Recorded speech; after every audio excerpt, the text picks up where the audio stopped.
우리 가정에서 예배한 우리 성도들에게도 동일한 임재와 능력 있기를 주님의 이름으로 축원합니다. 오늘은 호세아 4장입니다. 구약 성경 1259페이지를 찾아주시기 바랍니다. 구약 성경 1259페이지 호세아 4장입니다. 찾으시면서 들으십시오. 호세아 4장은 제가 매번 말씀드리지만 호세아가 북이스라엘을 향하여 선언한 예언서입니다. 남유다가 아니라 북이스라엘. 또 호세아도 북이스라엘 출신이었습니다. 고멜이라고 하는 음란한 여인을 하나님의 명령에 쫓아 아내로 맞이하고 또한 불의한 자녀들을 출산함으로 하나님의 사랑을 외면한 이스라엘 백성들을 상징적으로 표현하는 그러한 모습을 나타내 보이고 있습니다. 우리 오늘 1절부터 10절까지 우리 한 절씩 교독합니다. 제가 먼저 1절을 읽겠습니다. 이스라엘 자손들아 여호와의 말씀을 들으라. 여호와께서 이 땅 주민과 논쟁하시나니 이 땅에는 진실도 없고 인애도 없고 하나님을 아는 지식도 없고 오직 저주와 속임과 살인과 도둑질과 간음뿐이요 포악하여 피가 피를 뒤음이라. 이스라엘 백성들의 일반적인 죄, 사회적이고 도덕적인 죄에 대해서 하나님께서 지적하시는 것입니다. 그러므로 이 땅이 슬퍼하며 거기 사는 자와 들짐승과 공중에 나는 새가 다 쇠잔할 것이요 바다의 고기도 없어지리라. 하나님의 심판입니다. 4절 시작.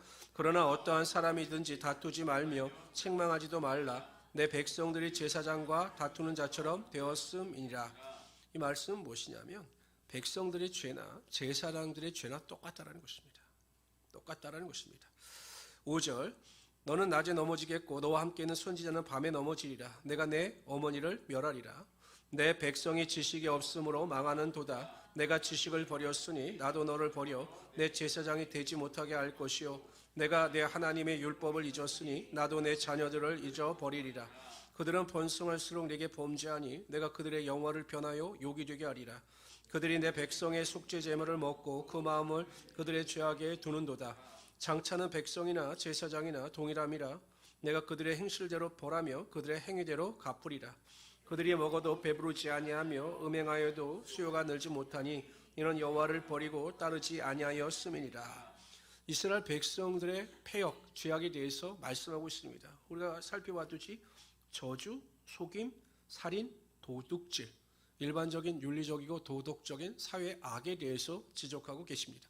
근데 여러분 우리가 살펴보았듯이 안타까운 것은 무엇이냐면 이스라엘 백성들, 일반 백성들만 타락했는 것이 아니라 제사장들도 똑같고 선지자들도 똑같아서 그리 다 하나님의 징계와 심판을 받게 될 것이다 이렇게 말씀하고 있습니다. 그러면서 왜 그들이 죄를 범할 수밖에 없었는가, 왜 그들이 죄악 가운데 행할 수밖에 없었는가, 그 죄의 원인에 대한 진단을 하나님께서 내리셨습니다. 6절에 보면 내 백성이 지식이 없으므로 망하는도다 이렇게 말씀하셔요. 그런데 6절 하반절에 보면 하나님의 율법을 잊었으니, 그러니까 하나님, 내 백성이 지식이 없어 망하는 이유는 그 지식이란 하나님의 율법에 대한 지식이 없었다는 것입니다. 하나님의 말씀에 대한 제대로 된 지식이 없었다는 것입니다. 하나님의 말씀은 하나님께서 하나님의 백성들이 이 세상에서 올바르게 살아가는 삶의 기준이 무엇인가를 밝히 보여주는 책인 것입니다. 그래서 시편 119편 105절에서 시편 기자는 이렇게 말씀하셔요. 다 같이 한번 읽어봅시다. 이건 제가 안 했네요. 제가 읽어드리겠습니다. 주의 말씀은 내 발의 등이요 내 길의 빛이니이다. 하나님의 말씀이 내 발의 등이 되고 내 길의 빛이 된다는 것입니다. 그러니까 인생의 인도가 된다는 것이죠. 그렇기 때문에 우리는 하나님의 말씀에 부합되는 삶을 살아가야 한다는 것입니다. 그런데 하나님의 지식을 안다라고 하는 의미는 지식적인 알을 의미하는 것은 아니에요. 우리가 하나님의 말씀을 듣기만 해서 지식적으로 아는 것, 이것이 하나님의 말씀에 대한 지식을 일컫는 것은 결코 아니다라는 것입니다. 하나님의 말씀에 대한 지식을 가지고 있다는 것은 암과 실천이 동시에 이루어질 때 이루어지는 거죠. 야고보서에 보면 너희는 듣기만 하여 너희 자신을 속이는 자가 되지 말라라고 말씀하셔요.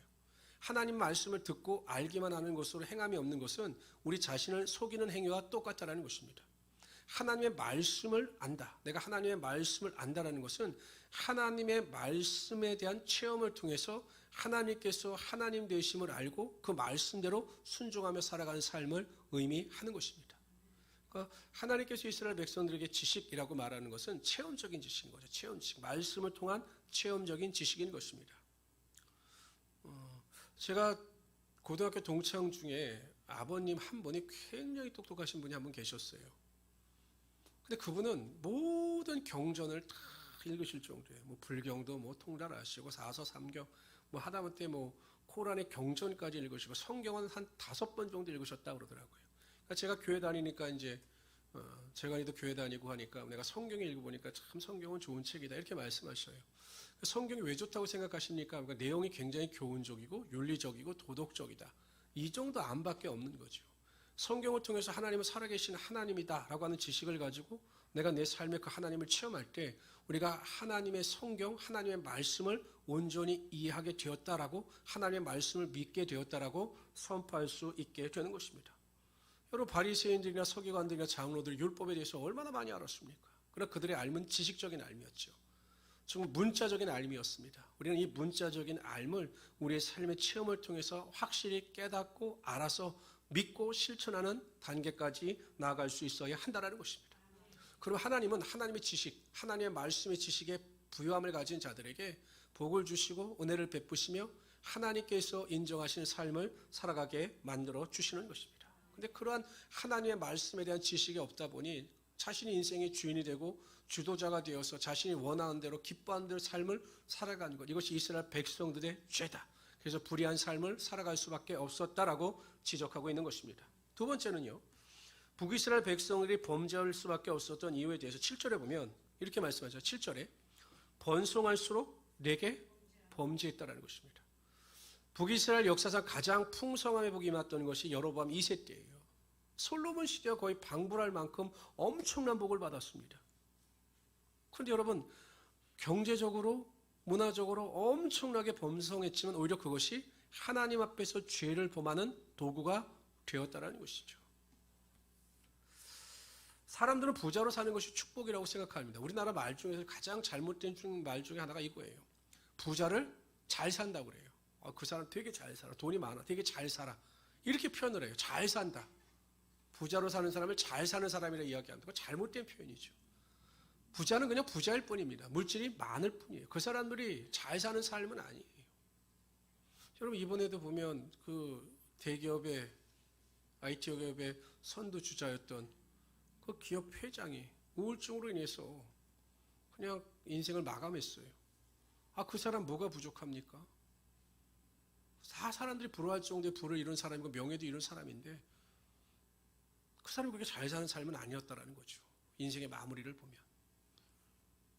정말로 잘 사는 삶은 성경적인 관점에서 볼 때 하나님께서 인정하시는 삶인 잘 사는 삶인 겁니다. 잘 사는 삶.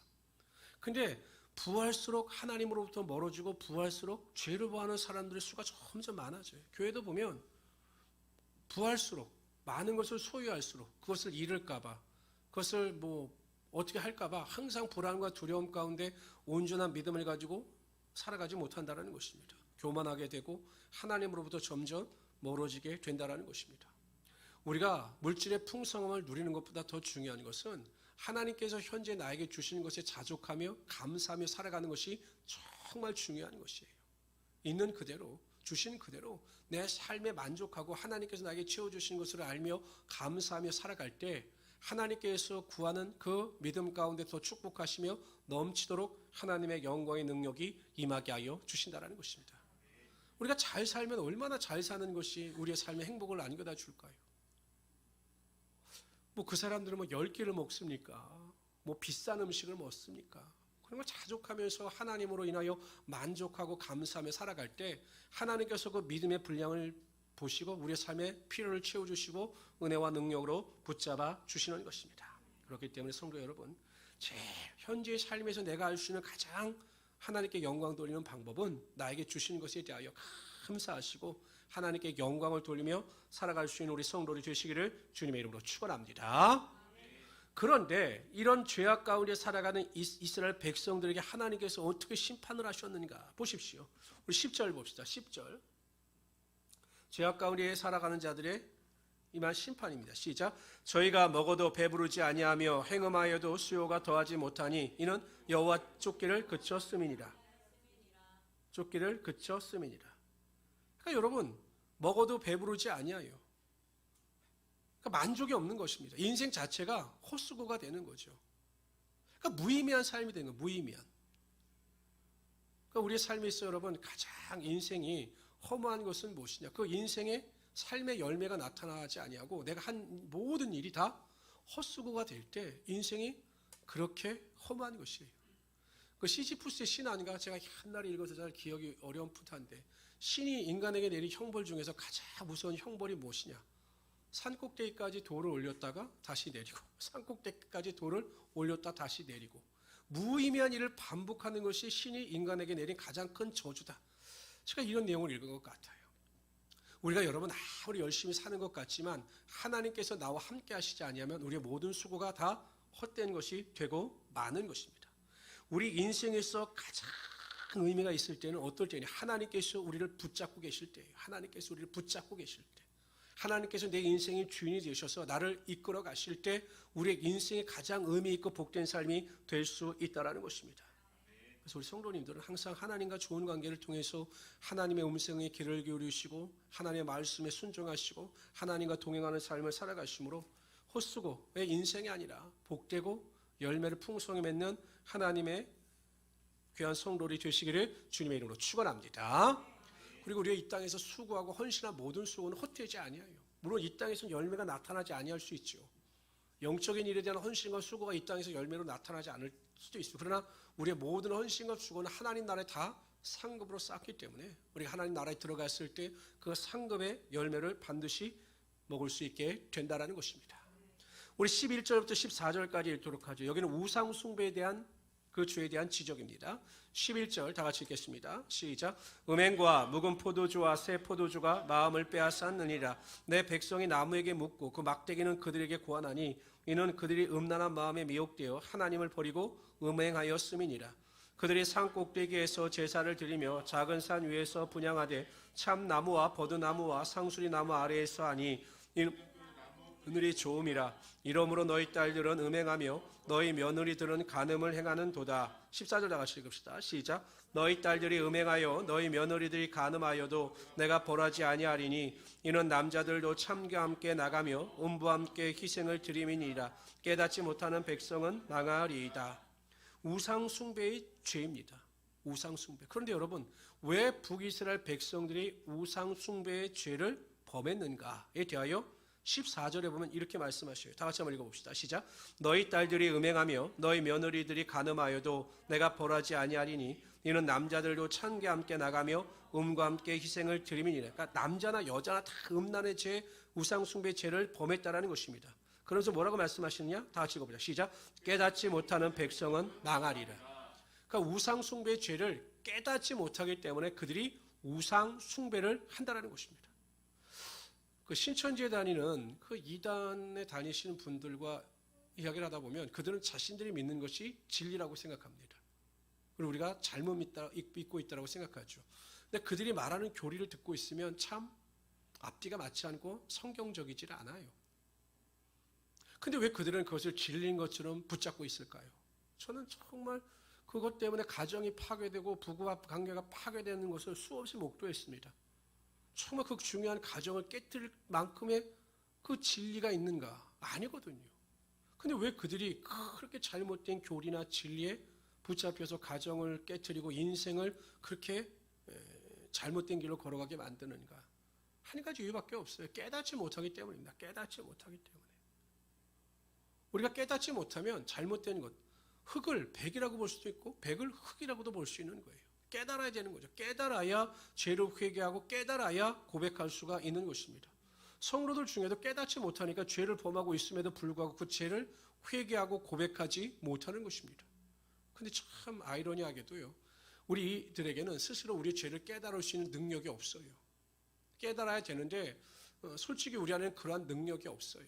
그래서 진리의 영이신 성령께서 우리 안에 거하실 때 성령께서 우리의 죄를 깨닫게 하시고 성령의 음성을 통해서 우리의 잘못된 것을 분별할 수 있도록 하여 주시는 것입니다. 그래서 성령 충만이 필요한 것이에요. 성령 충만을 받게 되면 깨닫게 돼요. 깨닫게 되고 성령의 충만함을 받게 되면 사소한 죄에 대해서도 고백하고 거룩함을 가지고 하나님 앞에 나아갈 수 있기 때문이죠. 어두움과 빛이 하나가 될 수가 없어요. 성령과 거짓이 하나가 될 수 없고 성령과 어두움이 하나가 될 수가 없는 것입니다. 그래서 성령 충만을 받게 되면 그 성령의 능력을 통해서 우리가 모든 것을 깨닫게 되고 바른 길을 걸어갈 수 있게 된다는 것입니다. 그러므로 성도 여러분, 항상 매일 매 순간마다 성령 충만을 사모하시고 성령 충만한 가운데 깨달아 바른 길을 걸어갈 수 있는 우리 성도들이 되시기를 주님의 이름으로 축원합니다. 15절부터 19절까지는 남유다에 대한 예언입니다. 북이스라엘에 대한 예언을 하다 이제 남유다에 대한 예언을 하는데 핵심은 북이스라엘과 교제하지 말라라는 것입니다. 남유다에 대하여 죄를 멀리하라는 것입니다. 15절부터 읽겠습니다. 우리 다 같이 15절 읽겠습니다. 시작. 이스라엘아 너는 음행하여도 유다는 죄를 범하지 못하게 함이라. 너희는 길갈로 가지 말며 베다넨으로 올라가지 말며 여호와의 사심을 두고 맹세하지 말지어다. 이스라엘은 완강한 암소처럼 완강하니 이제 여호와께서 어린 양을 넓은 들에서 먹인같이 그들을 먹이시겠느냐. 에브라임이 우상과 연합하였으니 버려두라. 그들이 마시기를 다하고는 이어서 음행하였으며 그들은 부끄러운 일을 좋아하느니라. 바람이 그 날개로 그를 쌌나니 그들이 그 재물로 말미암아 남유다에게 북이스라엘과 교제하지 말라 이렇게 말씀하시면서 15절에 보면 길갈로 가지 말고 벳아웬으로 가지 말라 이렇게 말씀하시고 이 벳아웬은 베델입니다. 베델. 근데 이 베델이라고 하는 것이 원래 하나님의 집이라는 뜻이에요. 야곱이 삼촌 라반의 집으로 갈 때 루스라고 하는 곳에서 돌 베개를 삼아 잠을 자다가 환상을 통하여 하나님의 음성을 듣게 되죠. 그래서 하나님이 여기 계셨는데 나와 함께 하셨는데 내가 깨닫지 못했다라고 하면서 제단을 쌓고 그것을 베델이라고 하였습니다. 이 거룩한 곳인데 이 거룩한 하나님의 집이 벳아웬으로 불리는 거예요. 북이스라엘에서. 그 의미가 무엇이냐면 허무한 집, 우상의 집으로 불리우게 되었다는 것입니다. 여러분 길갈 같은 경우도요. 사울 왕이 초대 왕으로 옹립된 것이고 그곳에 엘리야의 선지학교가 있었던 거룩한 땅이었어요. 그런데 우상을 섬기고 죄악을 범하게 되니 그 땅이 더럽혀지게 되었다는 것입니다. 그래서 우상 숭배를 하는 곳, 거룩하지 못한 땅으로 올라가지 말라 이렇게 말씀하고 있는 것입니다. 마태복음 17장 13절에 보면 제가 읽어드리겠습니다. 좁은 문으로 들어가라. 멸망으로 인도하는 문은 크고 그 길이 넓어 그리로 들어가는 자가 많고라고 하였습니다. 항상 예수 믿는 사람들은 좁은 문, 좁은 길을 가야 합니다. 십자가의 길, 예수 그리스도께서 걸어가신 길을 걸어가야 합니다. 아무리 나에게 유익을 가져다 주고 나에게 만족을 가져다 주고 나에게 기쁨을 안겨다 주는 길이라 할지라도 그 길이 하나님께서 기뻐하시지 않는 길이라면 우리는 그 길을 거부하고 하나님께서 원하시는 좁은 문, 좁은 길을 걸어갈 수 있어야 한다는 것입니다. 세상 사람들은 이해할 수가 없지요. 세상 사람들은 이해할 수가 없어요. 그러나 여러분 그 좁은 길 좁은 문을 들어가서 하나님의 은혜 가운데 살아갈 때 세상에 줄 수 없는 신령과 기쁨과 은혜와 능력을 허락하여 주신다는 거죠. 가끔 예수 믿지 않는 친구들이 어렸을 때부터 9살 때 8살 때 친구니까 거의 4, 50년 친구죠. 그 친구들이 저에게 전화를 옵니다. 그래도 요즘에는 감사하게 이름을 안 불러요. 자기들도 이름 부르면 벌을 받을까 봐 그런지 예전에는 재과나 어쩌고 그랬는데 요즘엔 재과나 이런 말 안 해요. 그래도 꼭 임목사 합니다. 그 친구들이 가장 궁금해하는 게 그거예요. 무슨 재미로 사는 거냐? 무슨 재미로.